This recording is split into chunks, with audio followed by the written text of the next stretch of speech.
l'Assemblée nationale pour les 5 prochaines années.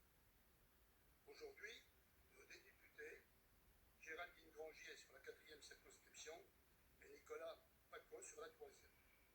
Je leur adresse à tous les deux toutes mes félicitations.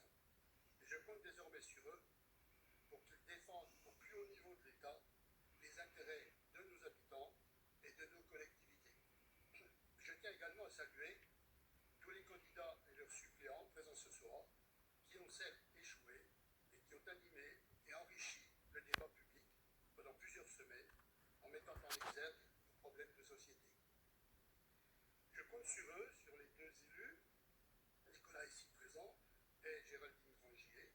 Je suis sûr qu'ils feront tout pour intervenir en dehors de toute ambition personnelle ou partisane dans le cadre de la fiscalité, du pouvoir d'achat, du développement économique, de l'emploi, du développement du territoire, de la préservation de notre environnement, de l'éducation et de l'enseignement supérieur, de la santé, de la sécurité, en gros, de toutes les politiques publiques qui nous concernent. Autant de sujets qui font partie des préoccupations quotidiennes de nos habitants et de nos collectivités. Nous avons encore beaucoup de travail sur ce mandat et j'aimerais enfin que nous puissions le faire tous ensemble, dans l'intérêt de notre territoire, notamment pour les dossiers stratégiques que nous devons défendre collectivement et parfois au plus haut niveau.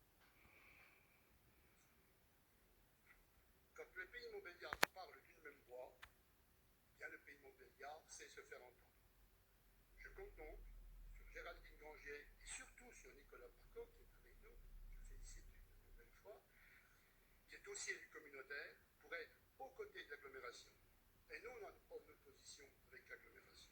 Je pense notamment à leur soutien dans le cadre de notre politique de diversification du tissu économique et de la reconversion des friches industrielles avec le projet PSA, mais aussi à nos projets de transition écologique, de rénovation urbaine, d'aménagement de territoire. Les enjeux autour de ces dossiers sont essentiels pour notre territoire et rendent indispensable la mobilisation de tous les acteurs.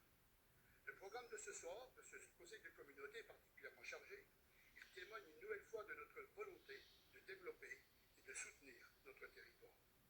En dehors des classiques rapports sur les attributions de subventions, nous examinerons les comptes administratifs qui prendront encore pas mal de temps. Il y aura également les rapports des délégataires des services eau, assainissement et ordures ménagères et le rapport sur la mission d'information et d'évaluation portant sur la politique communautaire de l'eau. Et en début de conseil, le devenir de PSA Sud, mais aussi la fin de la DSP actuelle de l'AXO. Aussi, pour rester sur une durée convenable de séance, je ne développerai pas davantage mes propos liminaires, mais j'interviendrai, si besoin, lors de la présentation de certains rapports. Je laisse la parole. Bonsoir mes chers collègues. Une période électorale intense s'achève suite à l'élection présidentielle et aux élections législatives. Nous tenons à adresser nos plus sincères félicitations à notre collègue Nicolas Paco, élu député de la 3e circonscription du Doubs. Représentant du groupe indépendant et solidaire, nous lui demandons de se muer par ce mandat en représentant de l'ensemble des communes de notre territoire qui ont besoin de relais forts au plus haut niveau de l'État.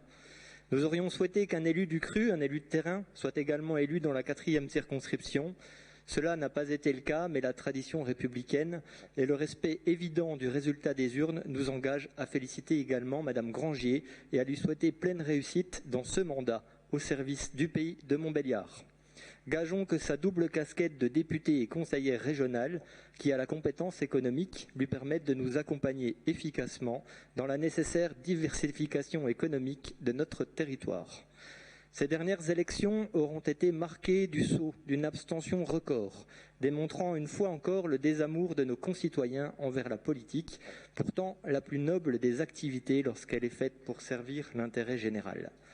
Surtout, l'instrumentalisation des extrêmes par le président de la République conduit nos institutions dans une situation inédite, pouvant entraîner la paralysie du pays. Lorsqu'on n'a pas de majorité, il faut savoir composer, consulter et faire des compromis. C'est finalement exactement le mode de fonctionnement actuel de notre agglomération, où aucune disposition ne peut être soumise au vote sans consultation des différents groupes politiques et des élus non affiliés. Et finalement, Si cela n'est pas le mode de fonctionnement le plus confortable pour un exécutif, force est de constater que cela n'empêche pas notre agglomération d'avancer. Le démontre aujourd'hui cette très bonne nouvelle de la finalisation du projet PSA Sud avec la société BT Immo qui va pouvoir implanter de nouvelles activités économiques sur cette zone. Une zone qui devait être une friche et qui, grâce au travail coordonné de notre agglomération, n'aura pas eu le temps d'en devenir une. C'est finalement cela que demandent les Français aux élus de la République, avoir une vision à long terme et anticiper les problématiques. Ce projet BT Immo a été présenté lundi dernier en présence du préfet, des membres de la commission économique et des représentants de groupes et a fait l'unanimité des présents, y compris des élus qui s'étaient abstenus lors de l'acquisition de la zone PSA Sud. Ce projet est une chance pour notre agglomération et va dans le bon sens de tout ce qui est amené à se développer dans les années qui viennent, notamment dans les secteurs technologiques et de l'hydrogène.